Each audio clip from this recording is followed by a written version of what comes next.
Olá, pessoal. Nós vamos fazer uma revisão, sobre as aulas de biomas, E fica para a gente fazer aí todo o comentário que nós já fizemos em aula e para que vocês possam revisar com calma cada item que nós já conversamos, tá?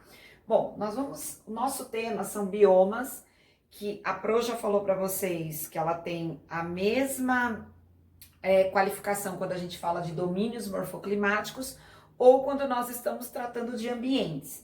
Então, quando a gente está falando aí de biomas, estamos falando de domínios morfoclimáticos, estamos falando de ambientes.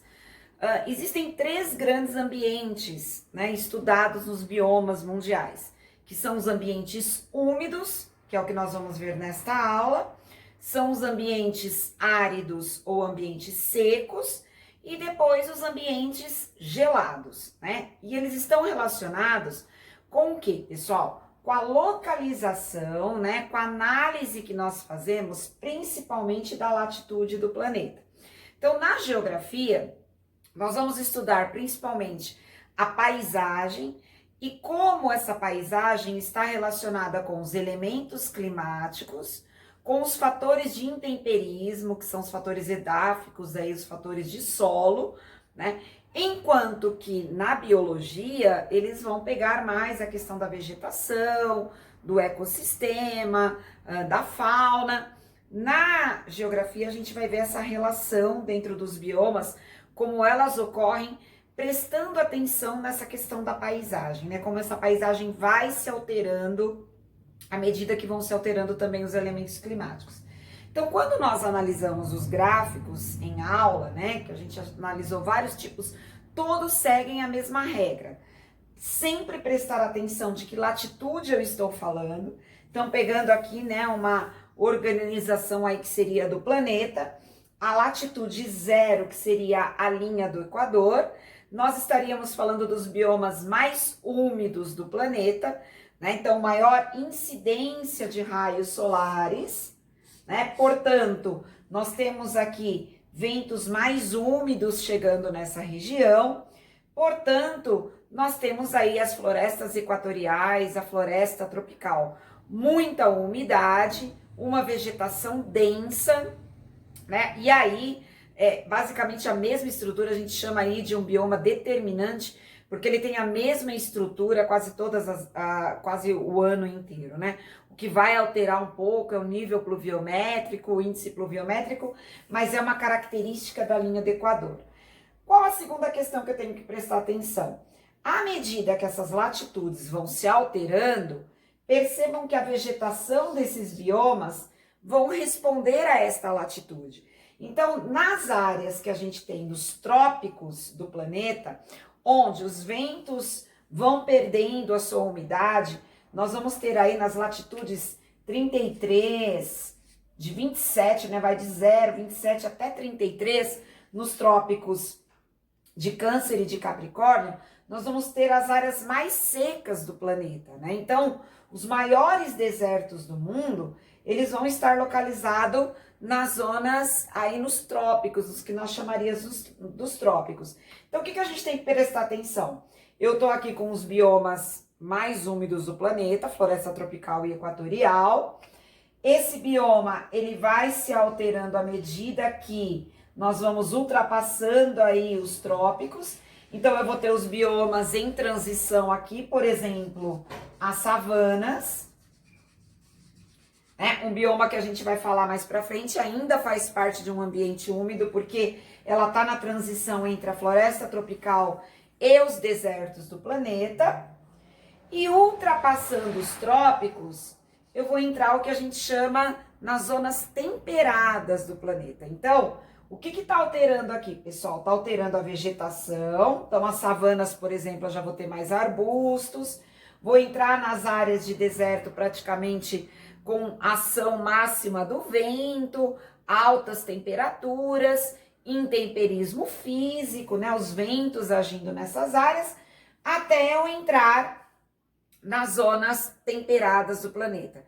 Que depois a gente vai falar com 4 estações bem definidas, dependendo da latitude também vai alterar aí o que a gente vai chamar do intemperismo, que é o quê, pessoal? As intempéries do planeta, chuva, vento, gelo, temperatura. Então, essas intempéries, elas que vão desenhando a paisagem do planeta.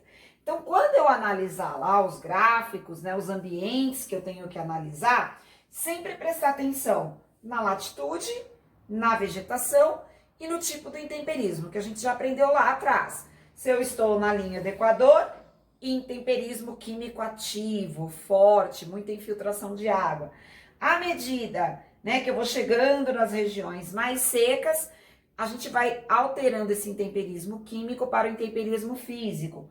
No caso das savanas, dos desertos, o intemperismo mais ocasionado pelo vento, e lá nas zonas polares, onde eu vou ter os biomas mais gelados do planeta, eu vou ter também o intemperismo físico liderado aí pelo gelo, tá? Então, a primeira coisa que a gente precisa prestar atenção nessa aula é como analisar um gráfico, né? Aqui a Pro colocou um planeta, mas esse gráfico ele pode aparecer, né? Forma de triângulo, lá aqui sempre olhando aqui vai estar a linha do Equador, né? Aí à medida que esses biomas vão alterando as latitudes, eu tenho que prestar atenção que a vegetação vai se alterando e o tipo de intemperismo também, né? Ele pode aparecer de diferentes formas, dependendo do teste de vestibular, e alguns exemplos a gente tem lá no nosso PowerPoint em aula, certo? Bom, pessoal, continuando aqui, nós vamos entrar aí nos ambientes úmidos, né? Que seriam nos biomas que estão ali próximo à linha do Equador ou nas zonas intermediárias. Quem seriam os 3 ambientes que nós vamos ver lá? Floresta tropical equatorial, as savanas e as florestas temperadas, né? Então, são 3 biomas que a gente colocaria aí como biomas úmidos. Quando eu pensar em biomas úmidos, pessoal, eu sempre tenho que pensar no tipo erosivo que esse ambiente sofre. E por que eu tenho que pensar no tipo erosivo? Porque ele vai ser responsável pelo desenho dessa paisagem, tá? Então, o tipo de erosão, qual é o agente do ambiente úmido? A gente viu lá, né? Que o agente é a água. Lógico, nós estamos falando das áreas com mais influência aí de iluminação, de evapotranspiração, de ciclo hidrológico ativo, a água mais presente no que a gente chamaria de quê? De erosão pluvial, né? Que seria essa água em formato de chuva, tá? Bom, esses agentes, né, em relação à chuva, eles podem ter processos que agilizam o processo de erosão, então você vai ter um processo muito mais rápido, ou você pode ter agentes passivos aí, que vão demorar um pouco mais para essa erosão acontecer. Nos ativos, nós falamos em sala, né? Então, a chuva é um agente que acelera muito, a declividade do terreno, então se eu tiver áreas, né, então, com maior incidência aí de queda, né, que tiver menos plana, que ela tiver mais inclinada, que a gente chama de declividade do terreno, eu vou dizer aí que é um agente ativo, eu vou ter mais período erosivo. Então, eu vou ter aí chuva, declividade do terreno e infiltração. Claro, né? Se essa água infiltrar demais, muito rápido, né, dependendo do território, eu vou ter um processo aí de erosão que vai acontecer mais rápido. O que pode evitar essa erosão? Os agentes passivos, a vegetação. Então, se eu tenho lá muita vegetação presente no solo, eu dou sustentação para esse solo. Então, o processo erosivo, ele tende a demorar mais, ou ele tende muitas vezes esse solo a ser protegido pela vegetação presente. Ou pela erodibilidade do solo, que nós falamos lá na sala também. A erodibilidade é a capacidade que esse solo tem de se defender do processo erosivo. Ou seja, quais são os agentes formadores desse solo, que a gente vai aprender lá mais para frente, quando nós falarmos aí das camadas do solo, tá? Outras questões que entram também é a porosidade do solo. Então, um solo poroso é um solo que tem uma estrutura que ainda cabe água dentro dos poros desse solo, ar, né? Então ele está permitindo ali que os nutrientes funcionem melhor, que a vegetação aconteça naquele território. Quando eu falo que o solo está saturado, é porque esses poros já estão todos preenchidos. E aí eu vou ter um processo de erosão muito mais acelerado no que a gente vai chamar num solo saturado, tá? Bom, ainda prestando atenção nesse tipo de erosão, nos ambientes úmidos, eu posso ter a erosão linear, né? Que ela tá ali junto com a erosão laminar. Mas por que eu dividi aqui para vocês? A erosão linear, ela segue um segmento, né? Ela segue uma estrutura da água. A gente chamaria aí que esse solo está tendo uma enxurrada, tá? Então, eu tenho aí uma erosão linear, ela segue um caminho. Então, aqui na aula, eu coloquei ela mais ligada ao escoamento artificial concentrado. Então, se a água está seguindo um único caminho, ela está concentrada num único caminho, ela pode provocar sulcos, que são fissuras no solo, e ravinamentos, né? Que são esses solos com fissuras maiores, na verdade, vai deixando rastros nesse solo. Esse solo ele vai se aprofundando tanto, ele vai sofrendo tanto essas fissuras, até chegar ao processo de vossoroca, que seria um buraco no solo, que seria a abertura total. Quando a gente chega a esse processo, né, a gente diz que o solo chegou aí no seu ponto máximo de erosão pluvial, que pode causar diversos problemas para a agricultura ou mesmo em áreas urbanas, né? Se vocês voltarem lá no nosso PowerPoint, vai estar lá as imagens, vai estar lá explicando como essas vossorocas acontecem, tá? A erosão laminar, ela tá ligada à linear, por quê? Porque ela arrasta partículas mais leves, né? Ela arrasta aí toda a matéria orgânica, argila, nutrientes necessários para o solo. Ela pode, né, estar ligado ao escoamento artificial, que a gente chama difuso, quando você não tem uma enxurrada. Quando essa erosão, ela se abre no solo, né, virando aí um componente arenoso, ou melhor dizendo, né, úmido, fica com uma característica de lama, né, espalhado pelo solo ali, principalmente se esse solo estiver mais inclinado. O que eu coloquei aqui a linear no escoamento artificial concentrado é para vocês ligarem que essa enxurrada ela vai criando essas fissuras, esses ravinamentos, né, ela vai criando essas falhas no solo até chegar a um processo aí de vossoroca. Certo, pessoal? Até aqui tudo bem? Podemos continuar então? Bom, pessoal, quais são os biomas úmidos, né? A Pro começou falando para vocês quais eram. A floresta tropical, que está ali na linha do Equador, que é um clima determinante. As savanas, que seria um clima intermediário, porque ela está entre o tropical e entre os desertos, que são áridos. E a floresta temperada, que teria aí as 4 estações bem definidas, que já estaria lá entrando nas zonas térmicas da Terra, nós chamaríamos de zonas temperadas, né? Quando a gente estudou os biomas, o que a gente tem que prestar atenção? Qual é o tipo de intemperismo desse bioma, né? Então, o que ele sofre mais como intempéries do planeta? A gente já sabe que é a água, porém, né, a gente tem aqui 2 características importantes por conta da localização desses biomas. Na floresta temperada, dependendo da latitude, eu posso ter influência do gelo, né, dos invernos bastante rigorosos. E no caso das savanas, eu tenho a questão da temperatura, das altas temperaturas por influência dos desertos. Então, a questão do intemperismo pode alterar um pouco. A base dos 3 é o intemperismo químico. Os 3 sofrem intemperismo químico. A diferença é quando ele é alto, que é o caso da floresta tropical, eu tenho alto intemperismo químico, né, ativo, né, muita infiltração, um ciclo hidrológico muito acentuado ali na região da linha do Equador. Então, florestas tropicais e equatoriais, alto intemperismo químico. No caso das savanas, o intemperismo químico ele só vai ser desenvolvido no período chuvoso. Por quê? Porque as savanas ela divide 2 períodos, 6 meses mais chuvosos, 6 meses mais secos. Então, eu vou ter intemperismo químico ativo mais no período chuvoso, e nos secos eu vou ter o intemperismo físico com influência das altas temperaturas.